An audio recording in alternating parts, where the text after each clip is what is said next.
کہتے ہیں کہ ستمگر ادھر آ ہنر آزما، تیر آزما ہم جگر آزمائے، اور نہ سر جھکا کے جیے نہ منہ چھپا کے جیے، ستمگر کی نظروں سے نظریں ملا کر جیے۔ ہم اگر 2 دن کم جیے تو اس میں حیرت کیا، ہم ان کے ساتھ تھے جو ویل چیئر پہ بیٹھ کر عقیدہ ختم نبوت پہ پیرا دے کے جیے۔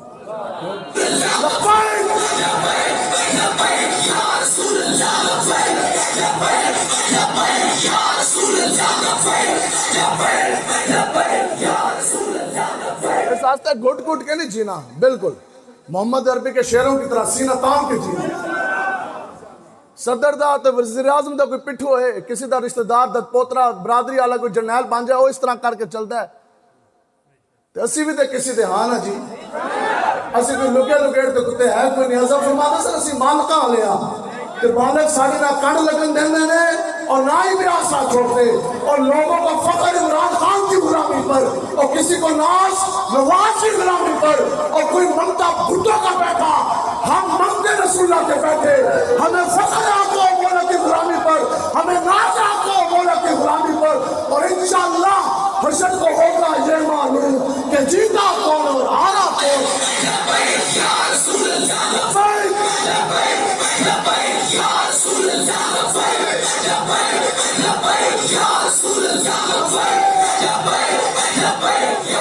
اس لیے شیر کی 1 دن کی زندگی گیدڑ کی 100 سالہ زندگی سے بہتر ہے۔ کم جیئیں گے لیکن آقا و مولا کے غلام بن کے جیئیں گے، رسول اللہ کے دامن مصطفیٰ کے ساتھ لپٹ کے جیئیں گے۔ جو اس سے پہلے ہو گیا معافی، آج توبہ مانگ کے اٹھو، آج توبہ کر کے اٹھو۔ کوئی نہیں پتا کہ اس طرح جھم سے جناب ایک دم جھٹ سے موت دا فرشتہ سامنے آ جانا ہے، پھر توبہ قبول نہیں ہونی۔ مچھلی پانی تو نکل دیے نا تو آخری ٹائم پھڑک دیے، تو بندے نے بھی اس طرح پھڑکنا، کوئی پتہ کوئی نہیں، ابھی موت کا فرشتہ آ جانا، تو اس وقت توبہ قبول نہیں ہوگی۔ تو آج لے ان کی پناہ اور آج مدد مانگ سے، وقت گزر جاتا ہے پھر نہ مانیں گے، قیامت میں اگر مان گیا۔ میدان کربلا لگیا جی، اس ایک طرف کھڑے سے یزیدی، دوسری طرف کھڑے سے حسینی۔ اب پیچھے سے جو لوگ آ رہے تھے ان واسطے یہ ذہن میں رکھنا ہے کہ باتیں 2 ہی ہیں، یا آر ہے یا پار ہے۔ اے نہیں ہے کہ حب دنیا بھی دل کے اندر ہو، عشق مصطفیٰ بھی ہو۔ یہ کہتے ہیں کہ قرآن کی حکومت صرف اور صرف مسجد کی 4 دیواری کے اندر ہو۔ قرآن مسجد کی 4 دیواری کے اندر ہو تو باہر نکلو تو سامنے نچنا ٹپنا ہو رہا ہے، باہر نکلو تو ظالم اپنا ظلم کر رہا ہو۔ بتاؤ کیا قرآن صرف مسجد کی 4 دیواری کے لیے ہے یا پوری کائنات میں حکومت کر لیا ہے؟ ہم لبیک والے سیاسی کیوں ٹھہرے؟ دسو بھی نماز پڑھنا سیاست ہے؟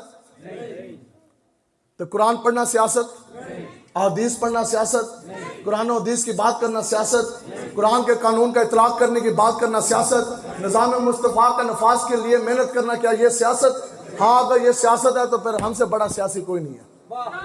لیکن یہ وہ سیاست ہے، زندہ آباد، لیکن یہ وہ سیاست ہے جو خود انبیاء کرام نے، حضور نے فرمایا کہ انبیاء کرام نے خود یہ سیاست فرمائی، اور حضور علیہ السلام نے خود بھی یہ سیاست مسجد نبوی شریف کے اندر فرمائی، خلفائے راشدین نے یہ سیاست فرمائی۔ 10ویں جب آقا و مولا حضور علیہ السلام آئے تو حضور نے کیا فرمایا؟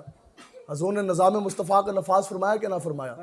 حضور دے پردہ فرما جان دے بعد حضرت ابو بکر صدیق آئے تو آپ نے کیا فرمایا کہ جناب مسجد میں بیٹھ جائیں سارے، بار کفر کا نظام چلے گا؟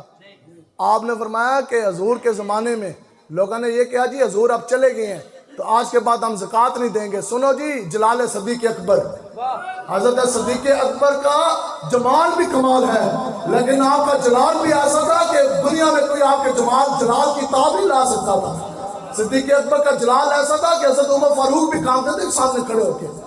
آپ نے فرمایا کبھی نہ سنو، حضور علیہ السلام کے جب ظاہری حیات میں جو انسان زکوٰۃ کے لیے اونٹ لے کر آتا تھا اور اس کی رسی اس کے ساتھ باندھی ہوتی تھی، آپ نے فرمایا کہ اب تم یہ کہتے نا ہم زکوٰۃ نہیں دیں گے، آپ نے فرمایا اب جو انسان وہ والا اونٹ لے کر آئے اور اگر وہ ساتھ باندھنے کے لیے رسی نہ لایا تو ابو بکر صدیق اس کی بھی گردن کاٹ کے رکھ دے گا۔ آپ نے فرمایا کہ جب رسی دی زکوٰۃ ہے تو پھر رسی کی بھی زکوٰۃ لی جائے گی۔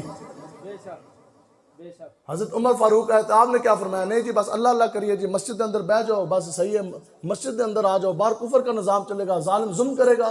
نہیں جی، آپ وادی تہامہ تو گزرے، آپ کے ساتھ پورا وفد تھا، آپ وہاں سے گزرے نا تو آپ نا اونچا اونچا آپ رونے لگ گئے، تو وہ بھی حیران ہو گئے، وفد بھی ایسی پورا، تو وہ اگوں عرض کرنے لگے کہ جناب اسلام کا تو اوپر بڑا اور خوشحالی کا دور آ گیا، اور پوری دنیا میں اسلام کی فتوحات کا سلسلہ جاری ہے، بڑے بڑے ملک فتح ہوتے جا رہے ہیں، مال غنیمت کے انبار ہیں، اسلام دن بہ دن پروان چڑھتا جا رہا، پیسے آتے جا رہے، مال غنیمت آتا جا رہا، روزانہ ہمیں خبر موصول ہوتی ہے کہ آج کیسر و کسریٰ فتح ہو گیا، آج فارس فتح ہو گیا، آج ایران فتح ہو گیا، آج جناب افغانستان فتح ہو گیا، کدھر تک ہے، آج مصر، آج شام فتح ہو گیا، اب بیت المقدس جو مسجد اقصی ہے وہ بھی فتح ہو گئی، سارا جناب لے گئے، تو تسی کیوں رون لگے ہو؟ تو سنو جی، یہ ہے اسلام کی پاور۔ تو آپ نے، آپ کو پتہ کیا فرمایا؟ آپ نے فرمایا کہ مجھے اپنی وہ بچپن کا دور یاد آ گیا کہ جب میں اپنے باپ خطاب کے ساتھ یہاں سے گزرا تو ساڑھے کو نا 5 اونٹ تھے۔ کتنے تھے؟ 5 اونٹ۔ تو میرے پیو نے میں نے کہا کہ عمر یہ 5 اونٹ جو سے ہیں نا وہ سیدھے ایک لائن میں کھڑے کر دو۔ آپ نے فرمایا کہ میں نے پہلا اونٹ کھڑا کیا، دوسرا میں نے کھڑا کیا، تو تیسرا کھڑے ناستے گیا تو جناب دعا ہل گیا، تو تیسرا سیدھا کروں، ٹھیک ہے، چوتھا میں نے پیچھے لگایا تو تیسرا چلا جائے، تو 5واں لگایا تو جناب چوتھا نہ جائے۔ آپ نے فرمایا عمر کی تو اوقات یہی تھی کہ عمر تو 5 اونٹ بھی سیدھے نہ کر سکا، اور مجھے میرے باپ خطاب نے ڈنڈے مارے اور اس نے کہا تو کیسے عربی سردار کا بیٹا ہے، تجھ سے 5 اونٹ نہ سیدھے کھڑے ہو سکے۔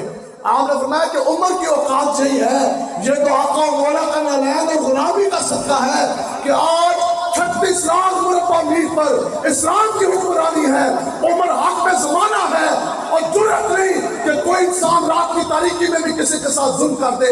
آج اگر کتا بھی درائے نیل کے کنارے پہ مرے گا تو عمر اس کا بھی اللہ تبارک و تعالیٰ کو جواب دے گا۔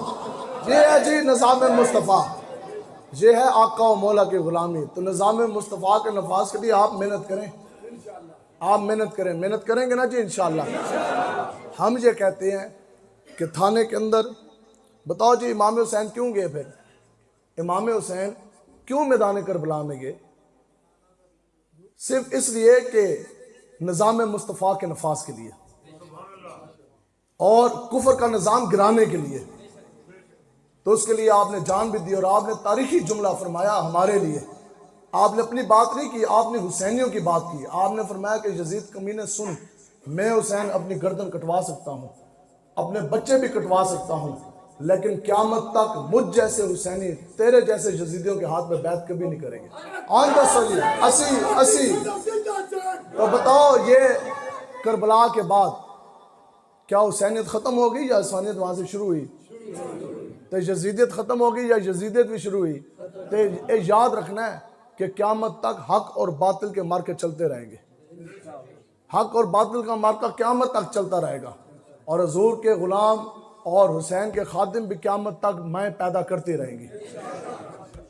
آج بتاؤ، آج سانو ہی کہندے نا، بہت سے لوگوں کا بھی یہ بھی سوال ہے کہ جناب وہ آپ سے کوئی ملاقات کے لیے آ جاتا تو لوگ ایسے بھی شیطانیتیں کر دیں نا، فلاں کے ساتھ علاق ہو گیا، فلاں کے ساتھ ہو گیا، فلاں کے ساتھ ہو گیا۔